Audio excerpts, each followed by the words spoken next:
For folks who are watching, if you are in or very familiar with South Carolina, the dam is in the community of Forest Acres. As Nick pointed out, it's the Over Creek Dam. Tom Sater is with me from our weather center. And Tom, again, just to also reiterate to people that they need water. Yes. Lack of electricity, issues with water, no drinking water. And so that's an issue. But then you have this fact that there is a mandatory evacuation now ordered downstream from this dam. What would those evacuations, what would they look like? Well, that remains to be seen right now, Brooke, because right now we're just getting these media reports that there is this breach. Let's talk about where we are here and what is a breach. It could be overspill of a dam. It could be a small crack, possibly a small fracture. Now, when you look at the area, here is Forest Acres. Notice the high concentration of neighborhoods in the community here.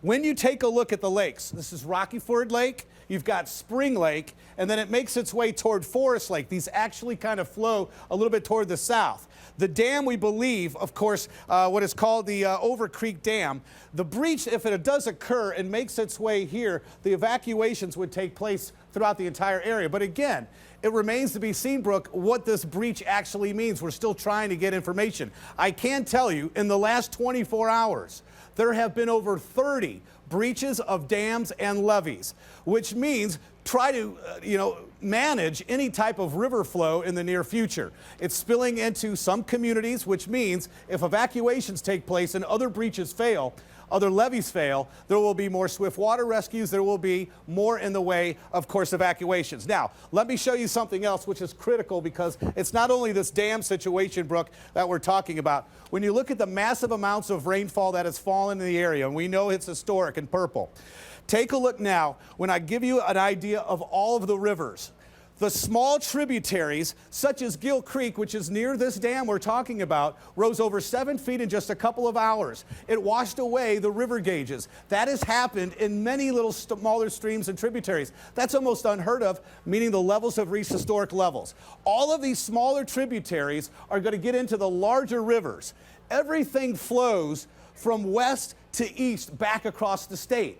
Heavy amounts of rain even in Greenville were occurring in the last 24 hours. So that means communities that, sure, they may, Brooke, have seen a receding of the water. But a lot of that is because the breaches have failed, and in some cases, the levees, that is, and we're getting that spill, so the water level drops. But now, over the next 24, 48 hours, 36, as the water accumulates in the larger rivers, the pressure along the riverbanks are going to be so great that in some cases, Columbia, again, where the rivers converge and meet in the communities such as Charleston, several days later, there could be several more problems. There are several communities along these major rivers that run from Greenville to Columbia, from the north past the east of Columbia and east over to the northeast from Florence toward Myrtle Beach and Georgetown. Remember, Georgetown was completely submerged. They were pumping water back out into the ocean. During high tide, it was getting pushed back in. But a bigger problem, you come down east from Eastover to the city of Cross, which goes into Charleston. Yep. We are looking at what could be a significant problem in the days ahead. One more map for you, Brooke. This is quite interesting. All of the colors of red are road closures. In blue, all these little dots are bridge closures.